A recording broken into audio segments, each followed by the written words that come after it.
यं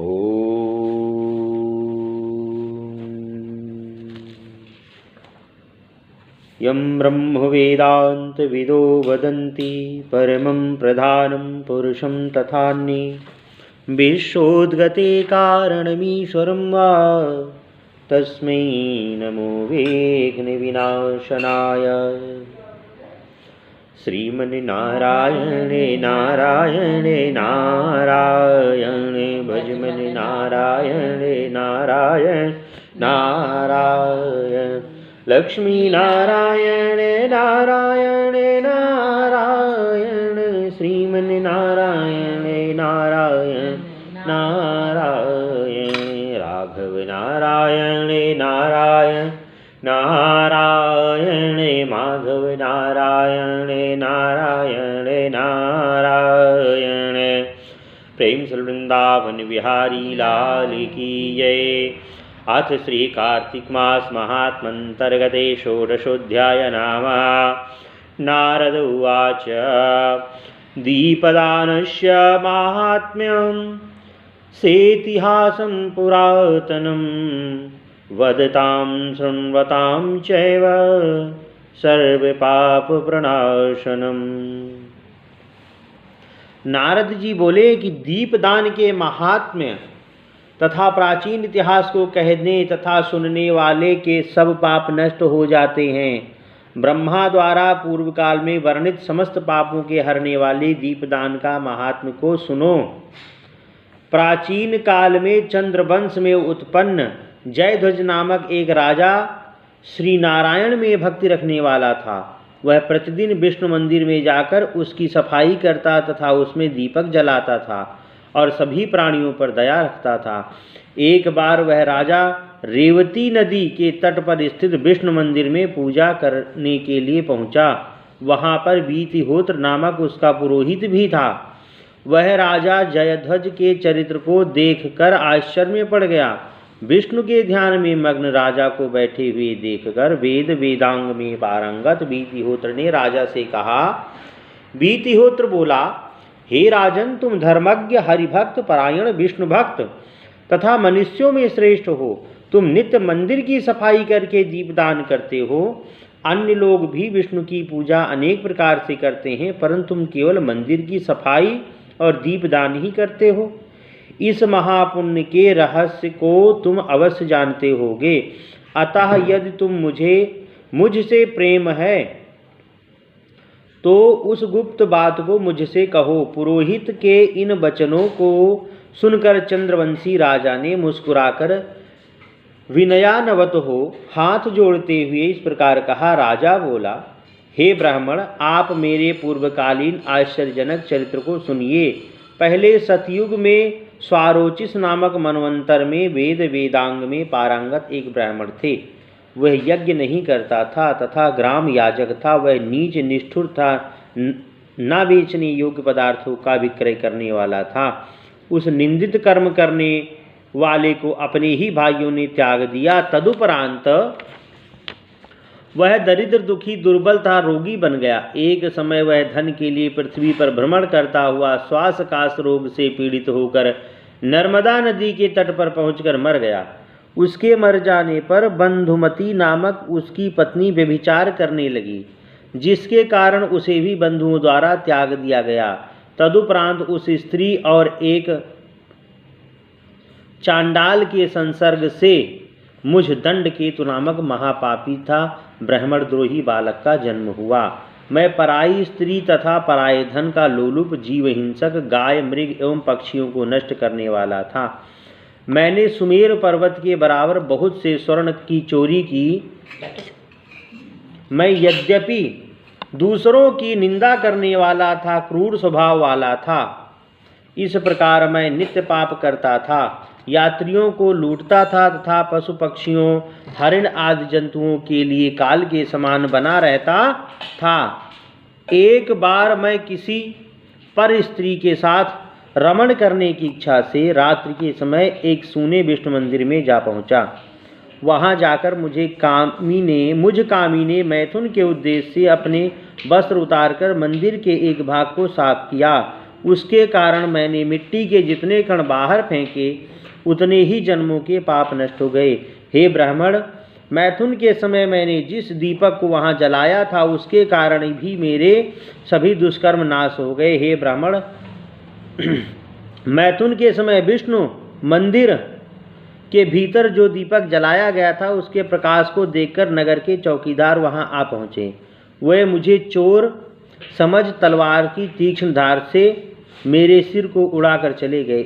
इसके बाद श्री विष्णु के दूत सब भोगों से युक्त दिव्य विमान पर बैठकर वहाँ आए।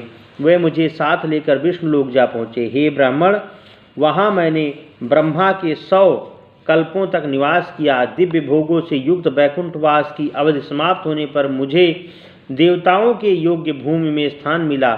उस पुण्य के प्रभाव से ही मैं यदुवंश में जन्मा तथा उसी के फलस्वरूप मुझे अपार संपत्ति तथा अकंटक राज्य मिला है।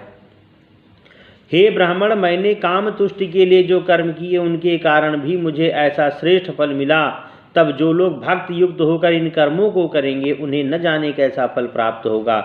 इसलिए मैं प्रतिदिन मंदिर की सफाई तथा दीपदान करता हूँ, क्योंकि मुझे पूर्व जन्म की घटना याद है। जो मनुष्य एकांत स्थान में कामना शून्य होकर भगवान विष्णु का पूजन करता है वह सब पापों से मुक्त होकर परम गति को प्राप्त होता है। राजा के इन वचनों को सुनकर ब्राह्मण श्रेष्ठ वृत्तिहोत्र अत्यंत प्रसन्न हो हरि पूजन में संलग्न हो गए।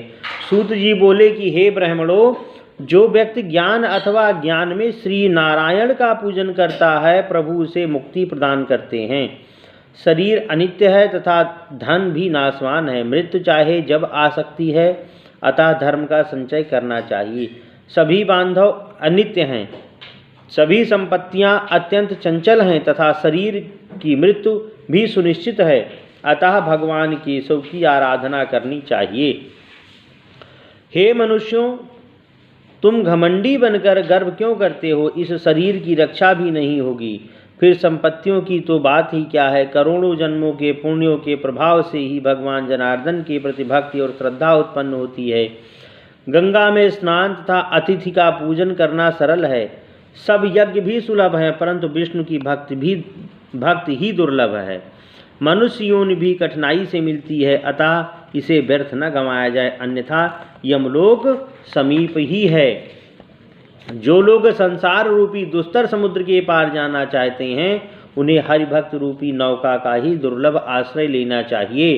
भगवान जगन्नाथ की पूजा करने के लिए मैं बार बार कहता हूँ, जो महात्मा उनकी पूजा करते हैं वे कृतार्थ हो जाते हैं। नारद जी बोले, हे धर्मज्ञ राजन, जो व्यक्ति श्री हरि के प्रति प्रीति रखते हुए अपनी इच्छा से दीपक जलाते हैं तथा दूसरों के दीपक को उकसाते हैं, उन्हें श्रद्धापूर्वक भक्ति के कारण जो शुभ फल मिलता है उसके संबंध में एक कथा सुनो। हे ब्राह्मण, मैं तुम्हें रैवत से संबंधित एक कथा सुनाता हूँ। मनु के वंश में रैवत नामक राजा का पुत्र भद्रबुद्धि हुआ। उसका सुदर्शन नाम का पुत्र अत्यंत तेजस्वी, विद्या और कला में निपुण तथा रूप की प्रतिमा था। भद्रबुद्धि की राजधानी महेंद्र पर्वत पर नर्मदा नदी के तट पर, वहाँ उसका पुत्र विषय भोगों में लिप्त बना रहता था। एक बार सुदर्शन नामक वह पुत्र धनुष बाण लेकर आखेट के उद्देश्य से वन में गया। वहाँ उसने अपने घुड़सवार साथियों सहित एक हिरन को जाल में फंसाया। तत्पश्चात वे लोग उस हिरन को लेकर थोड़ी दूर नदी के तट पर जा पहुँचे। उस रात उन सब लोगों ने उस हिरन के मांस को खाया।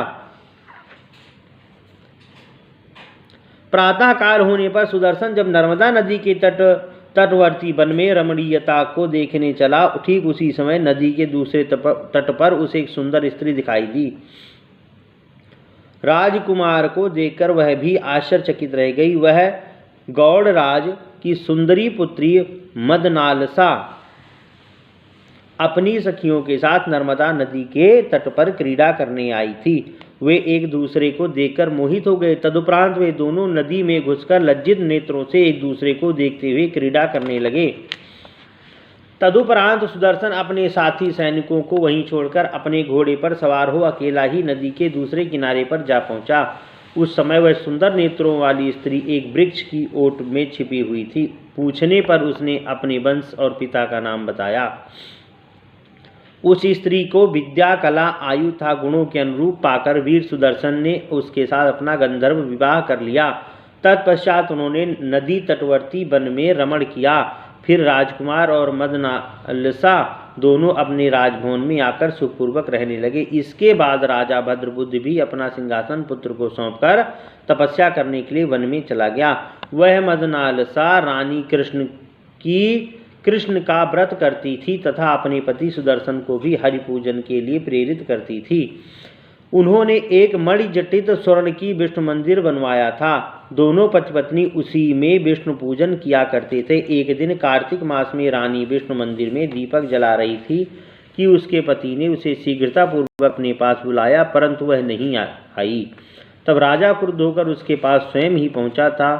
मदनालसा से बोला। सुदर्शन ने कहा, मेरा अनादर करके दीपक जलाने में ही तुम्हारी ऐसी रुचि क्यों है? स्त्रियों के लिए तो पति ही देवता है। यह बात तुम्ही ने मुझे कही थी। यह सुनकर उस शांत स्वभाव वाली मधुर भाषिणी देवी ने हंसते हुए कहा। मदनालसा बोली, हे महाराज, मुझे दीपदान की अद्भुत महिमा का ज्ञान है। इसी कारण मैं कार्तिक मास में दीपदान के प्रति इतना आग्रह रखती हूँ। प्रियतमा के इन धर्मबोधक वचनों को सुनकर राजा का क्रोध शांत हो गया। फिर उसने इस प्रकार कहा। सुदर्शन बोला, भामिनी, इसकी महिमा क्या है वह मुझसे कहो। यदि मैं तुम्हारा प्रिय हूँ तो कुछ छिपाना नहीं। मदनालसा बोली, हे राजन, सुनिए, मेरी कहानी बड़ी विचित्र है। गोदावरी नदी के तट पर एक विष्णु मंदिर था। वहाँ मैं दंडक नामक वन में कोमल अन्न कणों को खाने वाली एक चूहिया के रूप में उत्पन्न हुई थी।